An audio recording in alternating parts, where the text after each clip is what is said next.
Buenos días. ¿Cómo estás, hijo? Buenos días. Muy bien, yo estoy muy bien, gracias. ¿Qué me puedes contar de aquella lejana época de 1926? Los niños teníamos libertad de salir a jugar sin peligro. No había malos ejemplos como ahora. Todo estaba muy, muy en paz, una ciudad muy tranquila. Hablando de estos niños, ¿cómo fue tu experiencia de entrar a la escuela? Maravillosa, porque yo quería entrar a la escuela, yo creo que desde como los 4 años, y yo lloraba porque quería entrar. Y tanto insistí una vez que mi mamá me llevó con la señorita directora, y la señorita directora me dijo que estaba yo muy chiquita, que no podía yo entrar, que hasta que tuviera yo 6 años. Estuve muy feliz porque yo me sentía soñada con mis lápices y mis cuadernos nuevos. Estaba yo encantada.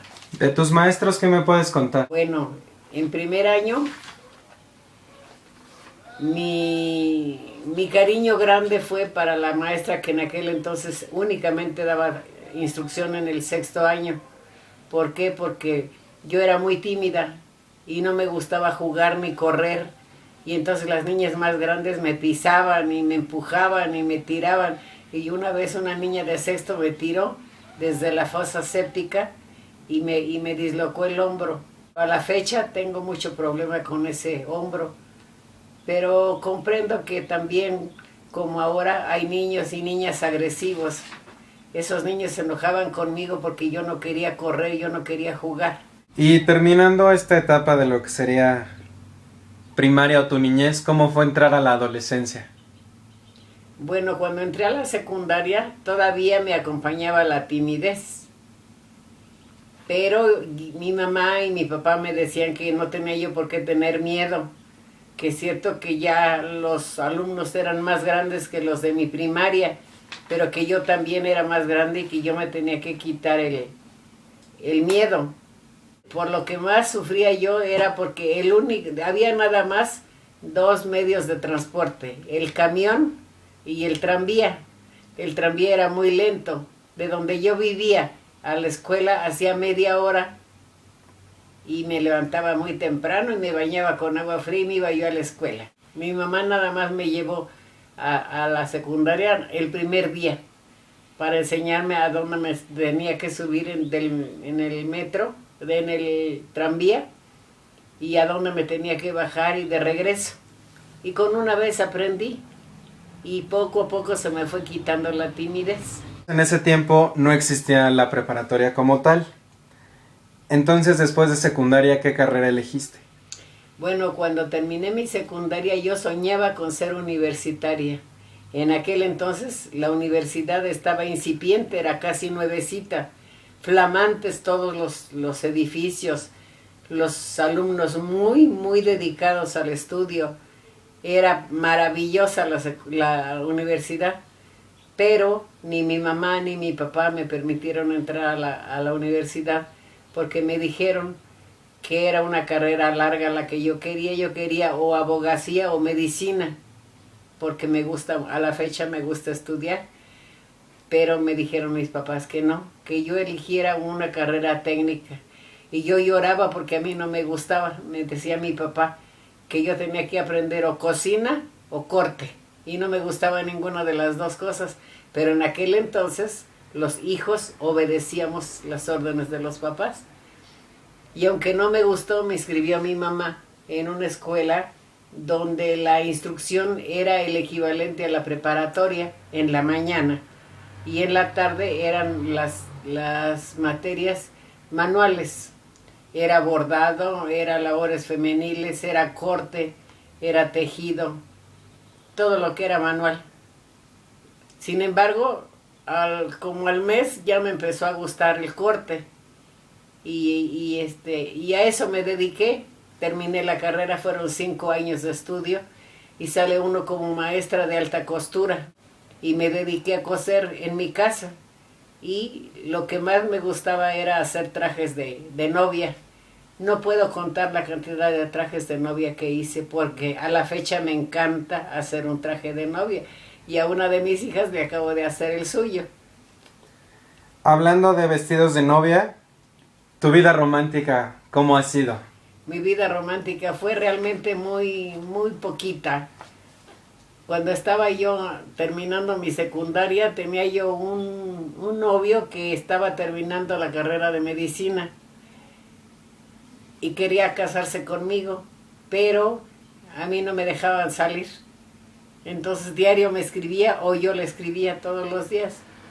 Y me dijo que me iba a hacer mi casa y que qué talla era yo para que me comprara el vestido para que nos pudiéramos casar, aunque en mi casa no quisieran. Pero en aquel entonces los jóvenes obedecíamos a pie y juntillas a los papás, y como mi papá y mi mamá no estaban de acuerdo con ese muchacho, terminé con él después de 5 años de noviazgo. Y se quedó la casa y se quedó el vestido y no me dejaron casar. Después tuve otro novio, un muchacho muy trabajador, muy correcto, muy educado, muy buen muchacho, pero desafortunadamente se murió en un accidente. Y también se quedó la casa y el vestido y no me casé. Y la última, a la tercera, duré también 5 años de novia. Y con ese muchacho sí me casé porque ya no vivía mi papá, pero mi mamá sí estuvo de acuerdo que yo me casara con él. Y mi madre vivió con nosotros 19 años y jamás hubo un malentendido entre mi esposo y ella. Siempre se llevaron muy bien. Y no tuve problemas. Mi esposo fue una persona muy, muy trabajadora, muy correcta, muy limpia de cuerpo y de alma. Muy buena persona. Y duré 40 años casada. Y tengo 13 años de viuda. ¿De tus hijos qué me puedes decir? Ay, mis hijos siempre han sido un tesoro para mí. ¿Por qué? Porque para mí fue el sacrificio más grande, el problema más grande el haber tenido mi primera hija, porque estaba desahuciada de cuanto médico me vio.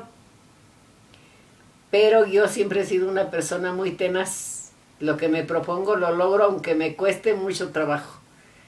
Y vi a varios médicos, muchos, hasta que me operaron. Y después de esa operación me dijo el doctor que yo nunca iba a tener un bebé. Pero yo soñaba con que yo le decía a nuestro Señor, nada más uno, ya no quiero ni 2 ni 3, 1. ¿De qué te operaron y por qué el motivo de que ya no podías tener hijos? Porque yo le decía al doctor, bueno, ¿por qué no me abre y me ve para ver por qué no tengo niños? Si yo soy una persona aparentemente sana. Pero resulta que le pedí por favor al doctor que me abriera para ver por qué no me embarazaba. Y resulta que tenía una cantidad inmensa de fibromas y lipomas y me tuvieron que mutilar mucho de mi aparato reproductor.